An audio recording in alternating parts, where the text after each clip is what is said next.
Hello guys, welcome to the good chemistry. कैसे हो सब? बढ़िया।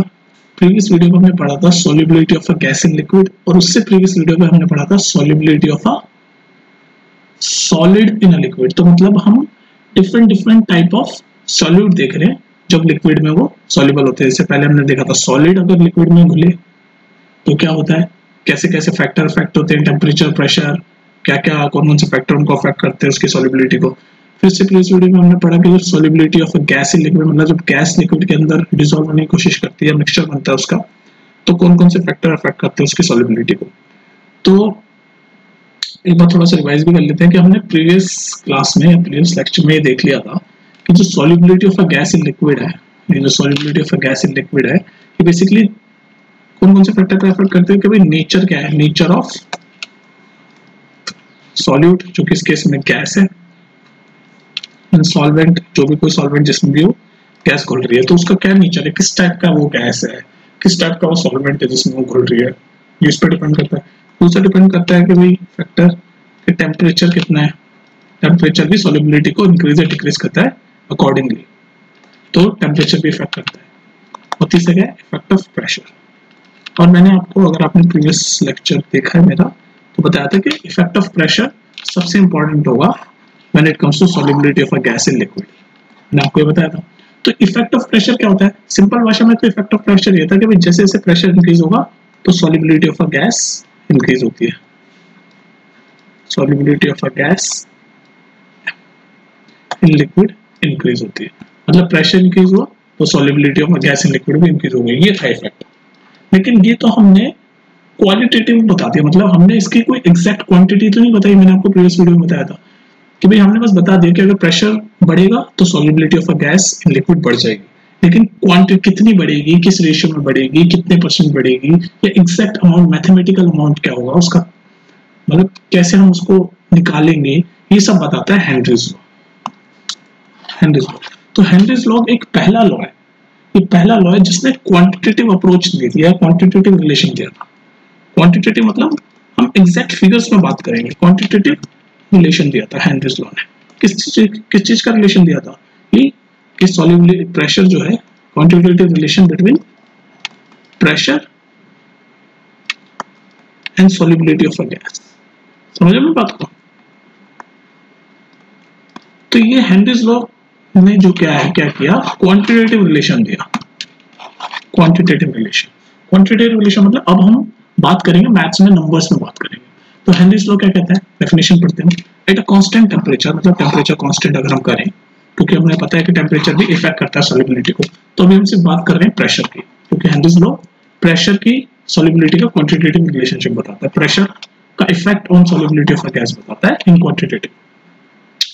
तो हेनरीज लॉ कहता है at constant temperature the solubility of a gas in liquid is directly proportional to the partial pressure of the gas present in the surface of a liquid। इसको थोड़ा सा डायग्राम से समझ लेते हैं डिटेल में कि मान लो ये आपका एक कंटेनर है, इसमें आपका ऐसे लिक्विड है, ठीक है, और इसमें ये गैस घुली हुई है, ये सॉल्यूशन बन गया आपका गैस और लिक्विड का। अब होता क्या है कि अगर हम यहाँ पर प्रेशर अप्लाई करें, मान लो यहाँ पर हम ऐसे प्रेशर अप्लाई करें, तो हम अब ये जो गैस है ये थोड़ी थोड़ी ऊपर भी है, सारी थोड़ी ना घुल जाएगी। तो अब होगा क्या, ये जो गैस पे हम, ये जो ऑरेंज पार्टिकल मैं गैस का दिखा रहा हूँ, इस पे ये पिस्टन है, मान लो ये जो येलो मैंने बनाया कोई पिस्टन है, इससे हम ऐसे नीचे की तरफ प्रेशर अप्लाई करते हैं, मतलब प्रेशर इंक्रीज कर रहे हैं। तो होगा क्या, जब हम प्रेशर इंक्रीज करेंगे तो जो गैस के पार्टिकल है, एक सॉल्यूट है, वो इसमें सरफेस, ये जो ऊपर सरफेस है लिक्विड वाटर का या जो भी हम लिक्विड लेंगे उस पर ज्यादा टच होंगे, ये नीचे आएगा, प्रेशर बढ़ेगा तो ये सारे नीचे की तरफ आएंगे, तो ज्यादा से ज्यादा सरफेस पे टच हो पाएंगे, और ज्यादा सरफेस पे टच हो पाएंगे तो ज्यादा अंदर घुस पाएंगे, ये जो गैस पार्टिकल है वो ज्यादा अंदर घुस पाएंगे तो ज्यादा सॉल्युबल हो पाएंगे। तो इस वजह से क्या हुआ, सॉल्युबिलिटी क्या हो गई, इंक्रीज हो गई। तो इस कैसे इंक्रीज हुई सॉल्युबिलिटी, कि भाई हमने प्रेशर बढ़ाया नीचे की तरफ तो सॉल्युबिलिटी इंक्रीज हो गई, मतलब ये जो गैस पार्टिकल है ये ज्यादा से ज्यादा सॉल्युबल हो गए सॉल्वेंट में, ठीक है। ये हमने समझ लिया था कि ऐसे प्रेशर और सॉल्युबिलिटी ऑफ अ गैस का रिलेशनशिप है, ये तो हमने इस वीडियो में पढ़ लिया था कि प्रेशर बढ़ाएंगे solubility of a gas in liquid बढ़ेगी। अब क्वांटिटेटिव रिलेशनशिप क्या कहता है, हेनरीज लॉ बताता है कि partial pressure of a gas जो है वो डायरेक्टली प्रोपोर्शनल होता है to the solubility of a gas is directly proportional to the partial pressure। वही ये बात हेनरीज लॉ बोल रहा है, लेकिन ये बात बोलता है फॉर्मूले के सेंस में। तो क्या बोलता है? partial pressure is directly proportional to the solubility of a gas in liquid। ठीक है, अब एक बात बताओ, ये जो है ना solubility of a gas in liquid, इसको अगर हम मतलब solubility का मेजर हम मोल फ्रैक्शन मान लें, ध्यान से समझना, solubility of a gas का मतलब रेफरेंस, solubility of gas को जो मेजर कर रहे हैं वो मान लो मोल फ्रैक्शन में कर रहे हैं। मोल फ्रैक्शन मतलब बेसिकली आसान भाषा में बोलूं तो मोल फ्रैक्शन को ही solubility of a gas मान लें। मोल फ्रैक्शन ऑफ गैस को हम solubility of a gas in liquid मान लें, तो पार्शियल प्रेशर किसके डायरेक्टली प्रोपोर्शनल हो गया? Partial pressure is directly proportional to the mole fraction of a gas. Mole fraction का साइन ऐसे होता है ना, ये तो mole fraction of a gas ही बन गया। तो ये है आपका हेनरीज लॉ। अब होता क्या है, प्रोपोर्शनैलिटी का साइन हटाएंगे हम तो हेनरीज कांस्टेंट आ जाएगा kH। तो ये जो आपका फॉर्मूला बना, इसी पे न्यूमेरिकल आते हैं और इसी को आप बोल सकते हो हेनरीज लॉ। बात क्लियर हुई कि नहीं, ये बताओ पहले मुझे। तो अब हम क्या बोलेंगे, ये देखो partial pressure is directly proportional to the mole fraction। partial pressure is directly proportional to the mole fraction of the gas in the solution। तो हम क्या बोलेंगे, partial pressure above the solution, partial pressure above the solution is directly proportional to the mole fraction of gas in liquid। ये यहाँ पर यही है, और ये तो प्रोपोर्शनैलिटी का साइन हटाया तो ये kH क्या है? Henry constant, Henrys constant. एक और चीज ध्यान रखो, ये जो हेनरीज कांस्टेंट है kH, इसकी यूनिट क्या होती है? हेनरीज कांस्टेंट की यूनिट क्या होती है? इसकी यूनिट होती है या तो टॉर या फिर के बार, प्रेशर की यूनिट है बेसिकली। ठीक है, तो अब आप समझ गए हेनरीज कांस्टेंट क्या कहता है। बेसिकली इस फॉर्मूले में आपके सारे क्वेश्चन आएंगे अगर न्यूमेरिकल की बात करें तो। नेक्स्ट पेज में लिखता हूं, तो हेनरीज लॉ आपका क्या हो गया? आपका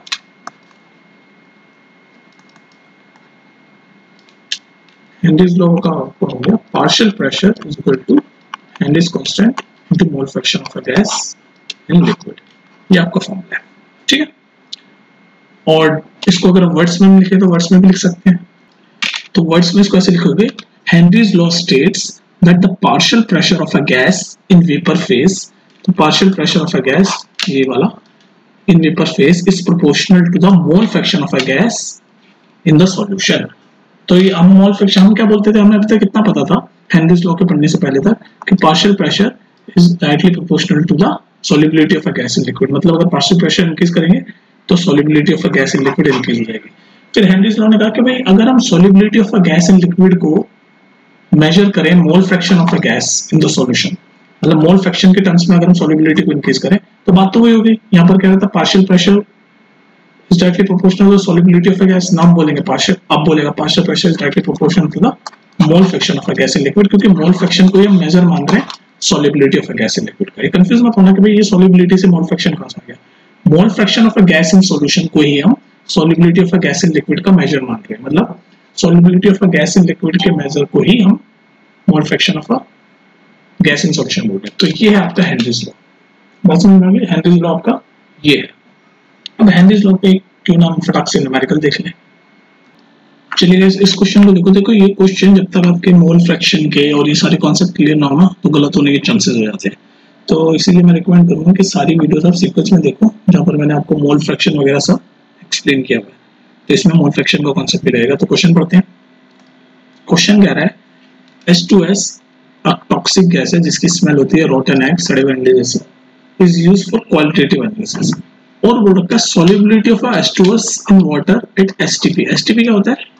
standard standard temperature and pressure,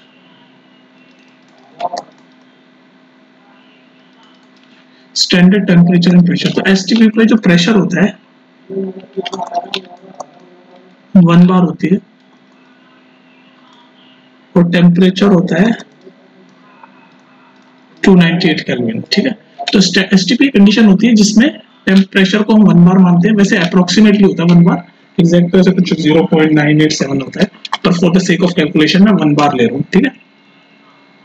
1 बार होता है और टेम्परेचर होता है 298 केल्विन। तो ये कंडीशन दे दी इन्होंने कि जो सॉल्युबिलिटी ऑफ H2S है वो एसटीपी पे मतलब होती है, तो सॉल्युबिलिटी ऑफ H2S मतलब 0.195 मोल्स दे दी, ठीक है। अब मुझे बताओ, ये पूछ रहा है हेनरीज कांस्टेंट क्या है। तो सबसे पहले हेनरीज लॉ क्या कहता है? हेनरीज लॉ कहता है partial pressure is equal to Henry's constant into mole fraction of a gas, mole fraction of a gas. तो हमारी गैस क्या है? H2S। ये हमारा हेनरीज लॉ है। सुनते जाना, क्वेश्चन में गलत हो जाएगा। ये हमारा हेनरीज लॉ है। अब बताओ मोल फ्रैक्शन का क्या फॉर्मूला होता है, पढ़ा है आपने? किसी का भी मोल फ्रैक्शन, मान लो इस केस में मोल फ्रैक्शन ऑफ अ गैस हम निकाल रहे हैं, तो क्या होता था? मोल फ्रैक्शन का फॉर्मूला क्या होता? Number of moles of a gas, मतलब जिसका भी मान लो यहाँ पर गैस का निकाल रहे हैं मोल फ्रैक्शन, तो number of moles of gas upon number of moles of all the component in the solution,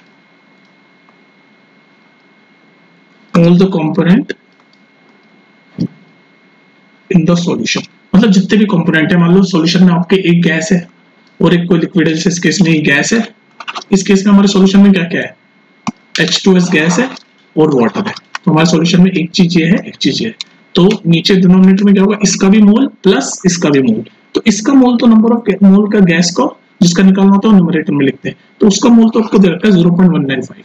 तो हम मोल फ्रैक्शन ऑफ अ गैस जब हम निकालेंगे तो हमें ये वाली ऊपर वाली वैल्यू तो दे रखी है, पर नीचे वाली में हमें इसका भी मोल चाहिए होता है, इसका भी मोल चाहिए होता है।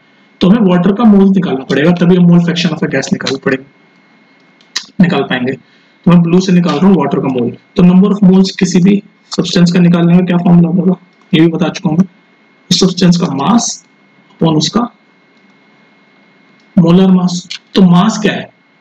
मास क्या होगा? 1000 ग्राम, क्योंकि एसटीपी पे तो हर चीज 1 करेगी, तो 1 किलोग्राम यानी कि 1000 ग्राम।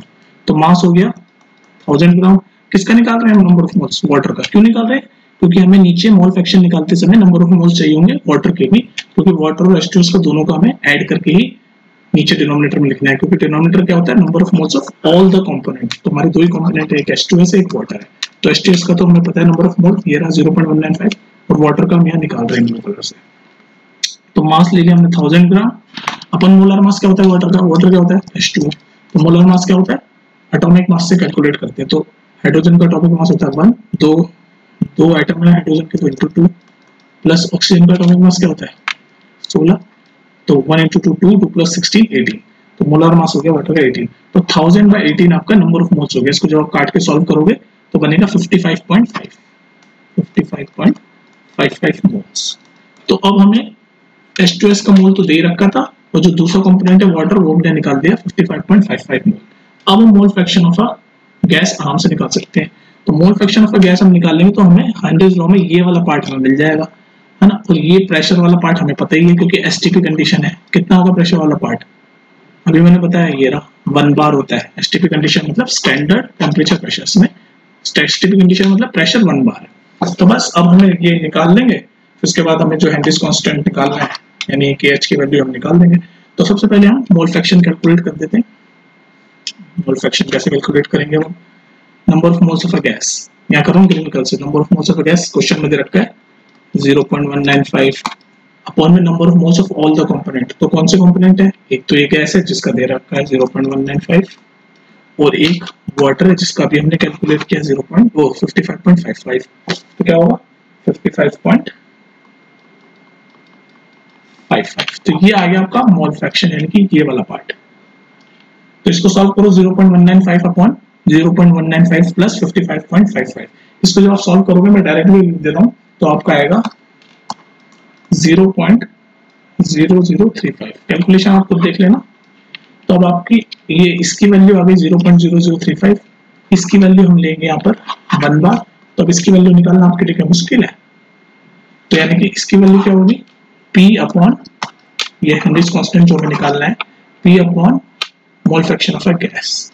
तो P की वैल्यू है, यहाँ सॉल्व कर रहा हूँ 1, और मोल फ्रैक्शन ऑफ अ गैस क्या है, यहाँ मैंने बताई 0.0035। तो ये आपको आ गया हेनरीज कांस्टेंट, और हेनरीज कांस्टेंट किसमें आएगा, बार में आएगा। इसको जब आप सॉल्व करोगे 1.0035 का बार में आएगा, और वही आपका आंसर है हेनरीज कांस्टेंट। तो आप देख रहे हो इस एक क्वेश्चन में था, ये क्वेश्चन जरूर हेनरीज लॉ पे, लेकिन आपका मोल फ्रैक्शन की नॉलेज भी चेक हो गई, यहाँ पर एसटीपी आपको पता है कि नहीं पता चेक हो गया, मोलार मास, सारी चीज ने निकलवा ली। ठीक है, तो इसलिए सीक्वेंस में सारी चीजें मैं बता रहा हूँ वो देखते चलो। ठीक है, अब देख लो हमने हेनरीज लॉ पढ़ लिया, अब हेनरीज लॉ के साथ साथ हमें हेनरीज कांस्टेंट के बारे में भी कुछ चीजें पता होनी चाहिए, कुछ चीजें पता होनी चाहिए, क्योंकि इस पे क्वेश्चन आपके बनते भर भर के। तो सबसे पहले मैं हेनरीज लॉ लिखता हूँ, partial pressure is directly proportional to the mole fraction of a gas in liquid, वो ये इक्वलिटी का साइन डालने के लिए हेनरीज कांस्टेंट, और ये मोल fraction of a gas in liquid, ये होता है ना। तो ये आपको हो गया हेनरीज लॉ। ठीक है, मोल fraction of gas in liquid, समझ आ रही है ना बात, कुछ कंफ्यूजन तो नहीं है। ठीक है, पार्शियल प्रेशर, जितना प्रेशर बढ़ाएंगे उतना ही mole fraction of a gas बढ़ता रहेगा। अब ये हेनरीज, हम ये तो हमारा हेनरीज लॉ हो गया। अब हम एक चीज जो पढ़ रहे हैं, हम पढ़ रहे हैं रिलेशन बिटवीन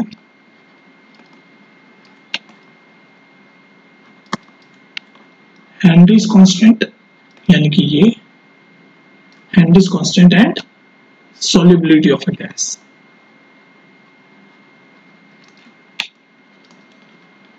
ये चीज भी आपको पता होनी चाहिए, हेनरीज कांस्टेंट और solubility of a gas in liquid में क्या रिलेशन है। तो solubility of a gas in liquid मतलब ये है ना, इसी को भाई मोल फ्रैक्शन ऑफ अ गैस मैंने प्रीवियसली बताया था कि सॉल्युबिलिटी ऑफ अ गैस को ही हम मेजर कर रहे हैं इस टर्म्स में, मोल फ्रैक्शन ऑफ अ गैस के टर्म में। तो सॉल्युबिलिटी ऑफ अ गैस यानी कि यहाँ हेनरीज लॉ के हिसाब से मोल फ्रैक्शन की ही बात होगी। तो यानी किस किस में रिलेशन पूछ रहा है, KH और ये मोल फ्रैक्शन के बारे में। तो अगर हम प्रेशर को कांस्टेंट करते हैं at a particular pressure, at a particular pressure, हम प्रेशर को कांस्टेंट करते हैं, प्रेशर को मूव नहीं करेंगे, क्योंकि अगर प्रेशर को कम ज्यादा करेंगे तो सॉल्युबिलिटी हमें पता ही है कि डिपेंड करती है प्रेशर पे। प्रेशर बढ़ाएंगे सॉल्युबिलिटी बढ़ेगी, प्रेशर घटाएंगे सॉल्युबिलिटी घटेगी, ये तो हमें पता है। तो हम प्रेशर को कांस्टेंट कर देंगे, तो फिर हेनरीज कांस्टेंट और ये मोल फ्रैक्शन यानी कि सॉल्युबिलिटी ऑफ अ गैस में क्या रिलेशन है। रिलेशन ये है कि अगर हम प्रेशर कांस्टेंट कर दें तो हेनरीज कांस्टेंट और ये मोल फ्रैक्शन इनवर्सली प्रोपोर्शनल हो जाते हैं एक दूसरे के।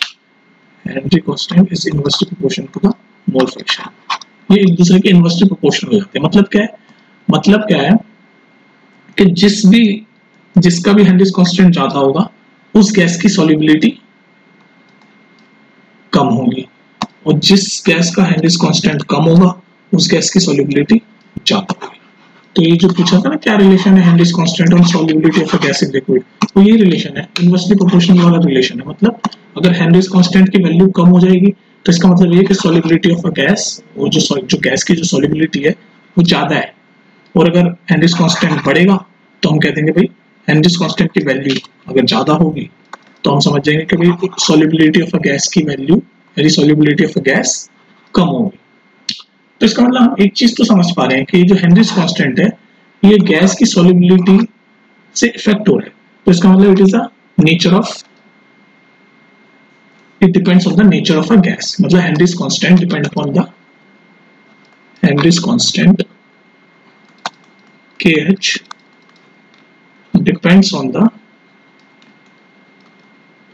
Nature of a gas. ये 1 मार्क में पूछ सकता है या कहीं भी पूछ सकता है कॉन्सेप्ट में, इसलिए आपको पता होना चाहिए कि जो हेनरीज कांस्टेंट है वो डिपेंड करता है नेचर ऑफ अ गैस, मतलब किस तरीके का गैस का नेचर है उस पर डिपेंड करता है। क्योंकि आप देख लो गैस की अगर सॉल्युबिलिटी ज्यादा है तो हेनरीज कांस्टेंट की वैल्यू कम है, गैस की सॉल्युबिलिटी अगर कम है तो हेनरीज कांस्टेंट की वैल्यू ज्यादा है, मतलब कहीं ना कहीं नेचर पे डिपेंड करता है गैस के। It is a function of nature of a gas, you can say that. चलो वो क्वेश्चन देखते हैं हेनरीज लॉ पे, इन दो क्वेश्चन को देख लेते हैं ताकि प्रैक्टिस हो जाए, है ना। तो एक और क्वेश्चन है ये, चलिए इस क्वेश्चन को पढ़ो। If the oxygen dissolved in water exert a partial pressure of 20 kilopascal in the vapor above water, the molar solubility of water। तो हमें मोलार solubility मतलब बेसिकली वही अपना जो हेनरीज फॉर्मूला हमारा होता था partial pressure is equal to Henry's constant into mole fraction for gas in liquid. तो ये जो mole fraction for gas in liquid है इसी को तो बोलते हैं मोलार सॉल्युबिलिटी ऑफ वाटर।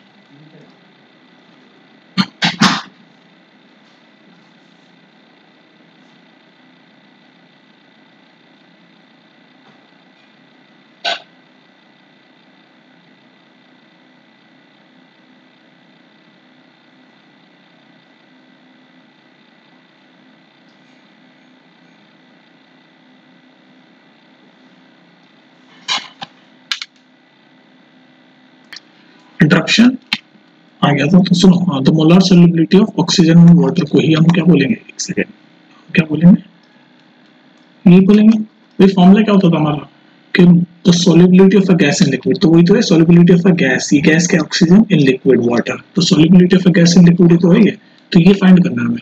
तो पी की वैल्यू हमें दे रखी है 20 किलो पास्कल, लिख देते हैं 20 किलो मतलब इंटू 10 टू की power 3 pascal, and this constant भी दे रखा है 8 into 10 to the power 4 kilo pascal, kilo है तो इंटू 10 टू पावर 3 कर देते हैं इसको भी, किलो वाले को पास्कल, और ये हमें फाइंड करना है, वो ये क्वेश्चन है द मोलार सॉल्युबिलिटी, तो इसको हम एज इट इज ऐसे लिख देते हैं। तो आपका आंसर क्या आ जाएगा, बस इन दोनों को डिवाइड कर दो direct simple, 20 into 10 to the power 3 pascal upon 8 into 10 to the power 7 pascal, इसको जब आप डिवाइड करोगे तो आपका आंसर आ जाएगा, वही होगा मोलार सॉल्युबिलिटी ऑफ वाटर। इसको सॉल्व कर दो, इसको जब सॉल्व कर दोगे तो जो आपका आंसर आएगा वही इस क्वेश्चन का आंसर है। चलिए एक छोटा सा एमसीक्यू देख लेते हैं फिर फिनिश करेंगे ये वीडियो। बाकी तो हम क्वेश्चन तो बहुत सारे करेंगे अलग वीडियो में, अभी तो सिर्फ हम कॉन्सेप्ट समझा रहा हूँ, जब अलग से क्वेश्चंस करेंगे तो एक ही टॉपिक पे बहुत सारे क्वेश्चंस करेंगे बराबर। ठीक, तो मुझे बताओ which one the following gases, ये पहले किसी कॉम्पिटिटिव एग्जाम्स में आ चुका है, आई थिंक नीट में आ चुका है, which one of the following gases is the lowest value of Henry's constant, Henry's law constant, Henry's law constant, और ऑप्शन आपको दे क्या है,